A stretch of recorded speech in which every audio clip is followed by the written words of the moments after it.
Assalomu alaykum hurmatli dehqonlar hamda kanalimiz a'zolari. Mana Amir Agro firmamizning yana bir yangi syomkamizni boshladik. Bu galgi syomkamiz bizning firmamizdagi beda-urug'larimiz haqida bo'ladi. Bu yerda ayrimlar kelmagan holat. Shular haqida sizlarga qisqacha ma'lumot berib ketamiz. Bu videomizdan maqsad asosan bizning Amir Agro firmamizda mana shu urug'larimiz bor, ya'ni sotuvda degan videomiz bo'ladi. Bundan birinchisini boshladik. Ispaniyaning Fito kompaniyasining Victoria beda-urug'i bo'ladi. Bu urug'imiz ham O'zbekistonga kirgan ancha yillar bo'ldi. Dehqonlarimiz orasida ham juda mashhur, o'zini o'rni bor, hosildorligi yomon emas. Gektarda o'rtacha 450-500 gacha pris bergan joylarni ko'rganmiz. Endi bu deganimiz barcha viloyat, barcha misol issiq yerlar ham, quruq yerlar ham unaqa 450-500 gacha pris beradi degani emas. Masalan, suvimiz yaxshi yerlarimizda beda-urug'imiz gektarga o'rtacha 20 kg, 25 kg gacha ekiladi. Misol suvimiz o'ziga yarasha misol lavli yerlarda 30 kg, 35 kg gacha ekilgan joylarni ham ko'rganmiz. Bundan keyingi beda-urug'imiz bu ham Ispaniyaning Fito kompaniyasining Alti urug'i hisoblanadi. Bu ham Victoria'dan deyarli unchalik ko'p farq qilmaydi. Buning ham gektar ekilishi o'rtacha 25 kg suvli yaxshi yerlarda, agar larmi quruqroq yerlarda bo'lsa 30-35 kg gacha ekiladi. Bu beda-urug'larimiz endi 20 kg 25 kg gacha ekilish selkada ekanmiz. Dehqonlarimiz bilishadi, o'zini bedeka degan selkasi u kamroq tashlaydi. Agar yerimiz yaxshi bo'lsa, unumdor yaxshi yer bo'lsa 20 kg 25 kg gacha agar quruqroq qo'lda sepamiz desa 30 kg gacha tashlash mumkin.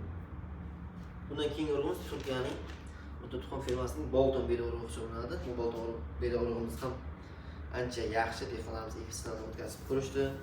Bo'ylari yomon emas, sredniy 80-90 santimetrgacha yetyapti.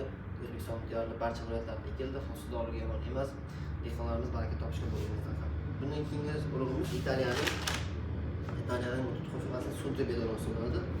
Bu beda-urug'imiz ham ancha dehqonlarimiz ko'proq sotdik, tavsiya qilamiz. Ekilishni ham o'rtacha 25 kg, 30 kg, 35 kg gacha mumkin. Hosildor bilan yomon emas. Bu ham Victoria bilan deyarli farq qilmaydi. 30-35 kg gacha ekiladi gektarga. Beda pres gektardan berishlari ham o'rtacha 450-500 gacha beryapti pres. Tavsiya qilamiz dehqonlarimizga. Undan keyingi urug'imiz hammaga mashhur bo'lgan Italiyaning Gia Medika firmasining Gia beda-urug'i hisoblanadi. Bu Gia beda-urug'imiz ham dehqonlarimizga tanishtirishimiz, unchalik ma'lumot berishimiz shart emas deb o'ylayman. Chunki dehqonlarimizda bizga nisbatan ma'lumot ko'proq bizga nisbatan. Chunki ekib, qaysi viloyatda qanday bo'ladi, O'zbekistonda o'zining o'rni bor, juda yaxshi beda. Undan keyingi urug'imiz O'zbekistonimizning o'zi Mesni beda-urug'i hisoblanadi. Ya'ni Qashqadaryoning beda-urug'i. Bu Mesni urug'imiz ham ekamiz desangiz, bor bizning Amerika firmamizda. Bemalol eksangiz 30 kg 40 kg gacha mumkin gektarga. Buni 25 kg gacha tavsiya etilmaydi, chunki O'zbekistonimizning Mesni urug'i. Hurmatli dehqonlar, kanalimiz a'zolari, bu syomkamiz qisqacha bo'ldi. Agar sizlarga ko'proq ma'lumot bilishni xohlasalaringiz, bemalol pastda telefon raqamlarimizni qoldiramiz. Telefon qilib murojaat qilib xarid qilishlaringiz mumkin. Rahmat hammaga.